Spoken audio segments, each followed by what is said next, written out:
Χαίρετε κυρίες και κύριοι και καλή χρονιά. Την πρώτη του προπόνηση ως παίκτης της Ρώμα έκανε ο παγκόσμιος πρωταθλητής Λούκα Τόνι, ο οποίος θα είναι ένα από τα βασικά εμπόδια του Παναθηναϊκού στους αγώνες του Europa League που θα μεταδώσει τηλεόραση του Αντένα. Σημαντικό ρόλο στην ανασύνταξη της ομάδας από την αιώνια πόλη παίζει ένας παλιός γνώριμος του ελληνικού αθλητισμού. Ο Τζιανπάολο Μοντάλι ανυπομονεί για τους αγώνες με τον Παναθηναϊκό, ενώ δεν κρύβει τη μεγάλη του αγάπη για την Ελλάδα. Σημαντική ενίσχυση για τη Ρώμα αποτελεί η επίσημη ένταξη του διεθνούς επιθετικού Λούκα Τόνι στην ομάδα της Αιώνιας Πόλης υπό τη μορφή δανεισμού από την Bayern Μονάχου στο τέλος σεζόν, προκειμένου να τη βοηθήσει στο καμπιονάτο και το Europa League και ασφαλώς να πάρει ο ίδιος συμμετοχές ενόψει του Μουντιάλ της Νότιας Αφρικής. Ο Τόνι έκανε σήμερα την πρώτη προπόνηση σε εγκαταστάσεις στη Τριγκόρια, εκεί όπου εδώ και 2 μήνες περίπου εκτελεί χρέη γενικού διευθυντή ο γνώριμος Έλληνας φιλάθλους Τζιανπάολο Μοντάλι. Ο καταξιωμένος προπονητής του βόλεϊ στο πέρασμα από τον Ολυμπιακό αγάπησε τη χώρα μας και δεν το κρύβει. Innamorato della Grecia, sono innamorato di Atene, sono innamorato di tutto ciò che è suono ellenico. Ci vivrei e non è detto che in futuro, quando saremo anziani, io e la mia signora non ci troviamo una piccola casa su una piccola isola.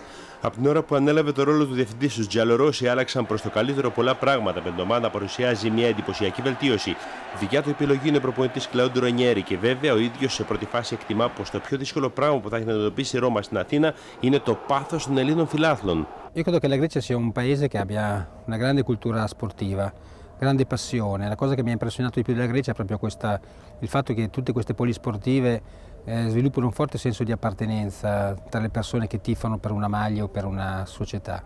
Mi piace molto il pathos, mi piace molto la passione che mettono i tifosi e che mette tutta la Grecia nel mondo dello sport. È chiaro che lo sport in Grecia è vissuto con molta pressione, anche molta tensione.